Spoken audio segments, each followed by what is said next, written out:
오늘의 예배 설교 제목 다 같이 읽어봅시다. 시작. 새 도끼를 찾다. 도끼가 무엇인지 아시죠? 저는 어릴 때 도끼를 가지고 나무를 많이 했습니다. 여기 와서 들어보니까 뭐 낫으로 혹은 갈퀴로 겨울 땔감을 한다고 그러는데, 제가 있는 그 서면은 주로 도끼로 갖고 와서 그 등거리라고 하죠. 그걸 많이 했어요. 저는 매일 그 바지개를 치고 도끼를 들고 산에 가서 그 굵은 그 도끼로 뿌리를 잘라가지고 한 바지개씩 해와서 그걸 모아놨다 겨울에 했던 그런 경우가 있습니다. 근데 도끼가 그 당시에 하다 보면 도끼가 빠져버려요. 이 도끼 자루에서 이게 빠져나가거든요. 그래서 옆 사람을 다치게 하기도 하는 그런 경우도 있습니다.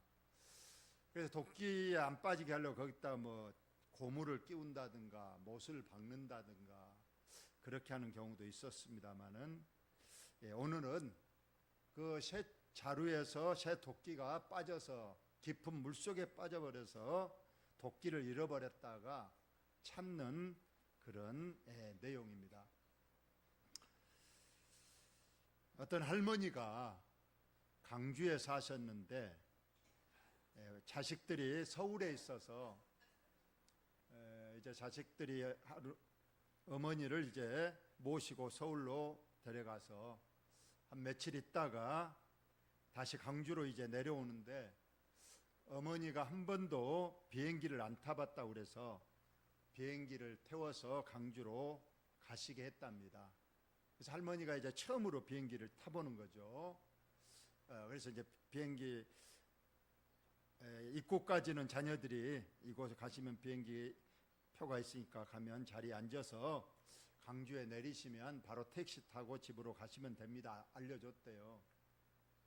비행기를 딱 탔어요. 자리가 있어요. 근데 잘못 갔든지 그 좀 비싼데 그 비즈니스석이란가 하여튼 그 자리로 거기 있으니까 자리가 많더라는 거예요. 그래서 거기 딱 앉았어요. 그랬더니 그 스튜디오스가 와서 할머니 여기는 할머니 자리가 아닙니다. 저쪽으로 가세요. 그랬더니 할머니가 여기 사람도 없고 높고 좋구만. 여기서 나는 앉아야 되겠다. 가라고 그래도 계속 버티고 안 가고 있는 거예요. 스트레스가 얼마나 답답하겠어요. 그런데 한 손님 중에 한 사람은 그걸 보더니 딱 와가지고 할머니 기했다고 뭐라고 한마디 했대요. 그랬더니 할머니가 벌떡 일어나더니 자기 자리로 가더라는 거예요.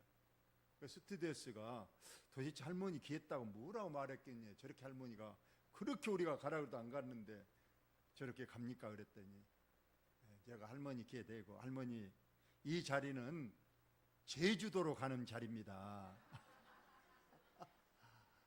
빨리 저쪽으로 가셔야 강주 가는 자리니까 저리 가셔. 그랬더니 할머니가 바로 일어나서 그냥 제주도 간다고 그러니까 바로 일어나서 본래 자리로 가더라는 그런 얘기가 있습니다. 잠이 깨셨죠?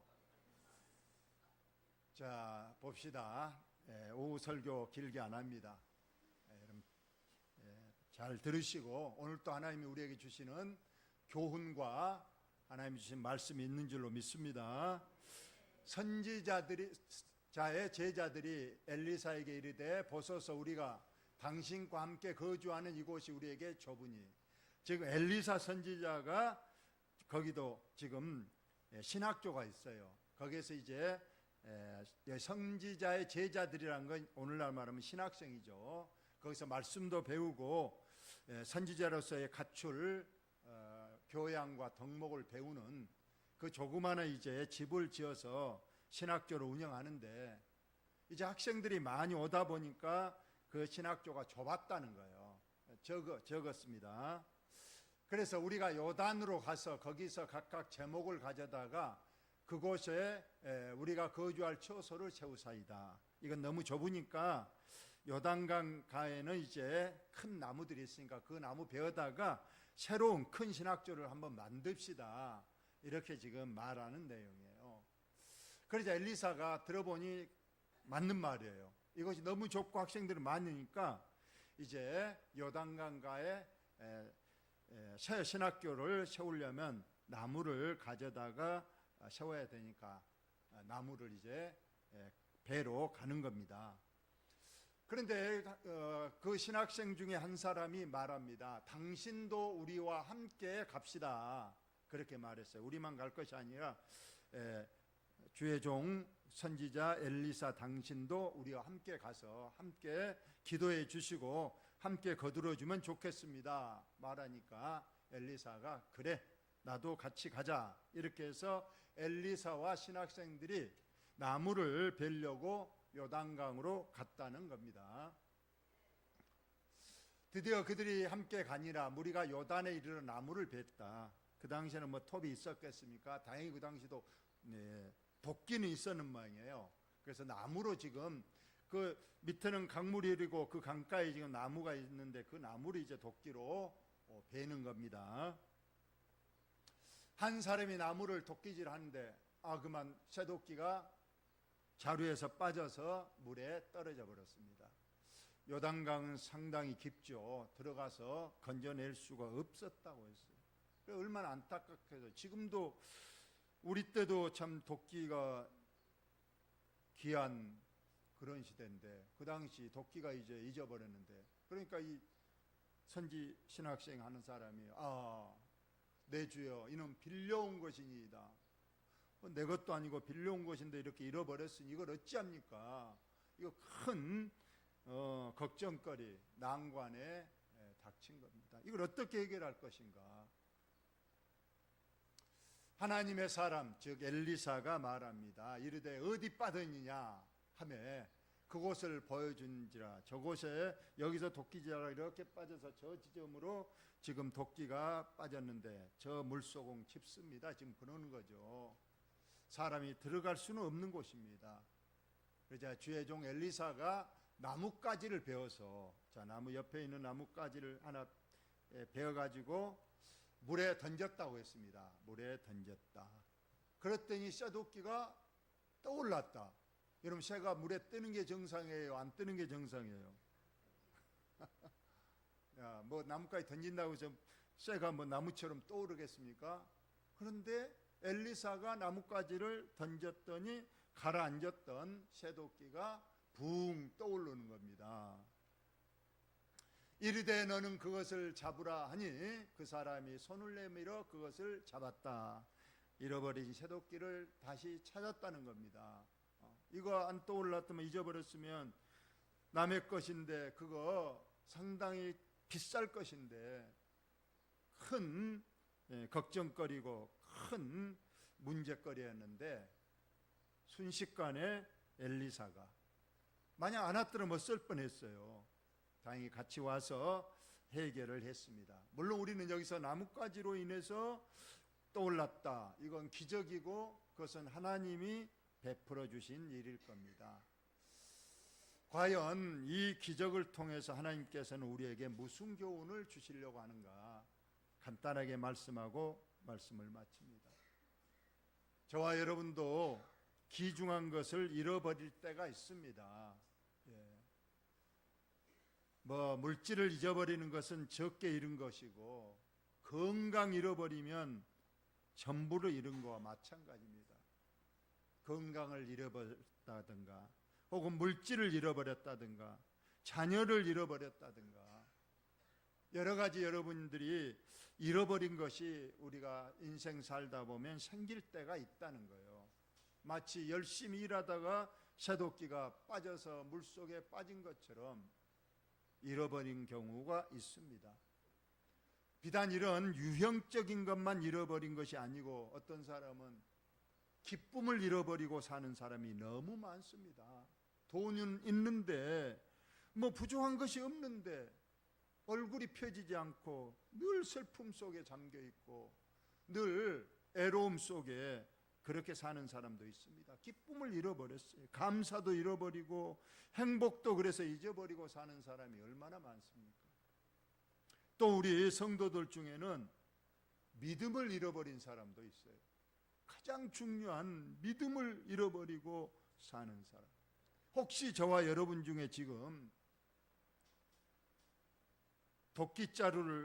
도끼는 빠져서 없고 도끼자루만 있는 것처럼 저와 여러분이 몸만 와 있고 진짜 중요한 도끼가 없는 것처럼 영혼이 지금 함께 있지 아니하고 혹은 내 안에 믿음이 전혀 없이 몸만 앉아 있다면 이것이 바로 도끼가 빠진 도끼자루 있는 형상이 되고 말 것입니다. 여러분 이럴 때 어떻게 해야 되는가? 오늘 성경은 이렇게 잃어버린 것을 어떻게 찾는가에 대한 하나님의 교훈이 담겨 있습니다. 오늘 주의 선지 제자들은 모르니까 걱정만 합니다. 이거 빌려온 것인데 어찌할꼬 해결책은 없고 그저 근심 걱정만 하고 있습니다. 이때 엘리사가 해결책을 발견했습니다. 나뭇가지를 꺾어서 물에 던졌다. 과연 이 나뭇가지가 무슨 역할을 하겠는가? 물론 하나님이 기적하면 나뭇가지 안 던져도 도끼가 떠오르라 하면 하나님께서 기적을 행하시면 떠오를 겁니다. 그런데 여기에서는 꼭 굳이 나뭇가지를 베어서 물속에 던졌을 때에 그 쇠도끼가 떠올랐던 것을 우리가 봅니다. 과연 나뭇가지가 무엇을 의미하는가 우리가 한번 보겠습니다. 출애굽기 15장 이스라엘 백성들이 홍해를 건너서 육지에 막 올라온 때부터 그 땅은 전부 광야입니다. 사막지대예요. 풀도 없고 그늘도 없고 햇볕과 향량한 사막 길입니다. 그렇게 계속 가다 보니까 덥기는 하고 또 목이 마릅니다. 그래서 사흘 동안 물 한 모금을 못 마시니 백성들이 얼마나 목이 말랐겠어요. 다행히 마라라는 곳에 이르렀습니다. 근데 그 마라에 와서 보니까 물이 있어요. 이야, 참 사막에서 이런 오아시스 물을 발견했으니 얼마나 좋은가. 그런데 그 물을 마셔본 사람이 다시 뱉어버리고 말았어요. 물이 너무나도 쓰다는 거예요. 도저히 마실 수 없는 쓴물이 거기에 있었습니다. 이걸 어찌할꼬 백성들이 모세에게 원망합니다. 우리를 목말라 죽게 하려고 이것으로 인도했느냐, 우리가 이 물을 어떻게 마시겠느냐 하고 원망을 합니다. 모세가 그래서 하나님 앞에 기도했습니다. 하나님, 이 일을 어찌합니까? 백성들이 다 원망하고 죽겠다고 합니다. 물이 도저히 써서 마실 수가 없습니다. 그러자 또 하나님께서 모세에게 해결책을 줍니다. 밑에서 세 번째 줄 모세가 시작. 모세가 그 나뭇가지를 물에 던짐에 물이 단물로 변하였더라. 여기서도 쓴물이 도저히 먹을 수 없는 그 물에 큰 문제에 닥쳤을 때에 하나님께서 나무를 가리치고 저 나뭇가지를 베어서 그 물에 던지라 했더니 그대로 모세가 그 나무를 베어서 나뭇가지를 그 쓴물에 던져놨더니 쓴물이 단물로 변해서 아주 마시기 좋은 물로 변해서 모든 백성들이 마시고 이제 해갈이 됐다, 그런 말씀이에요. 여기도 보니까 큰 문제, 쓴물이 단물이 되게 한 거, 하나님께서 그냥 말씀만 하셔도 되는데 굳이 나뭇가지를 꺾어서 거기에 넣어라, 그렇게 했을 때에 그로 인해서 쓴물이 단물이 되어서 이스라엘 백성들이 먹고 마셨다고 했습니다. 여기서도 문제가 해결된 것이 나뭇가지였다, 이렇게 되어 있습니다. 결론을 말씀을 드리겠습니다. 그 나뭇가지가 뭔가 우리 다 같이 읽어봅시다. 시작. 그리스도께서 우리를 위하여 저주를 받은 바 되사 율법의 저주에서 우리를 속량하셨으니 기록된 바 나무에 달린 자마다 저주 아래 있는 자라 하였음이라. 구약 신명기서에 보면요, 가장 극악무도한 죄를 저지른 사람은 나무에 매달아 죽이라. 물론 돌로 쳐 죽이라도 있습니다만 나무에 달려 죽은 자가 가장 저주를 받은 것입니다. 그런데 우리 주님께서 이 신명기 말씀처럼 가장 저주를 받은 자가 나무에 달려 죽인 것처럼 로마 병정은 예수님을 나무에 달아서 죽게 했습니다. 그 나무가 뭘 의미한가요? 그 나무가 뭐라고요? 예수님이 무슨 나무에 달려 돌아가셨다고요? 예수님이 달려 죽은 그 나무 이름을 뭐라고 그래요? 십자가. 십자가입니다. 그래서 구약에는 항상 예표로 주신 거예요. 그래서 예수님은 십자가 나무에 달려 돌아가셨는데 바로 이 나무는 바로 십자가를 말한 것이다. 그러면 여러분들이 이제 해결책을 찾았을 거예요. 모든 문제는 십자가, 예수님이 달려 죽으신 십자가가 있으면, 그것을 믿으면, 그것을 붙잡으면, 그것을 바라보면 우리가 다 문제가 해결되고 살아나고 변하고, 믿으신가요? 예. 그래서 비록 구약에서는 이 나뭇가지를 던져서 쓴물이 단물되게 하고 나뭇가지를 던져서 물에 잃어버린 채도끼를 나뭇가지가 떠오르게 해서 이렇게 문제가 해결됐습니다만, 신약에는 바로 이 십자가, 나무에 달린 십자가에 달린 예수 그리스도를 우리가 믿고 영접하면 우리의 모든 문제가 여러분 해결되는 줄 믿으시기 바랍니다. 여러분 건강 잃어버렸을 때, 물질을 잃어버렸을 때, 자녀들이 곁길로 갈 때, 우리에겐 기쁨이 사라졌을 때, 왠지 감사가 없고 행복이 없을 때, 여러분 눈을 감고 십자가를 생각하고 십자가에 달린 예수 그리스도를 다시 한번 내 마음에 모시고, 그러면 우리 하나님께서 기적을 일으켜 준 줄로 여러분 믿으시기 바랍니다. 그러면 자녀들이 돌아옵니다. 가정이, 행복이 찾아오는 거예요. 건강도 점점 회복되는 것을 저와 여러분 꼭 믿으시기 바랍니다. 십자가에 달리신 예수 그리스도, 그분을 통해서 저와 여러분이 늘 모든 것을 채우시고 행복하고 복되고 기쁨과 감사가 넘치는 저와 여러분의 삶이 다 되시기를 예수님의 이름으로 축원을 드립니다.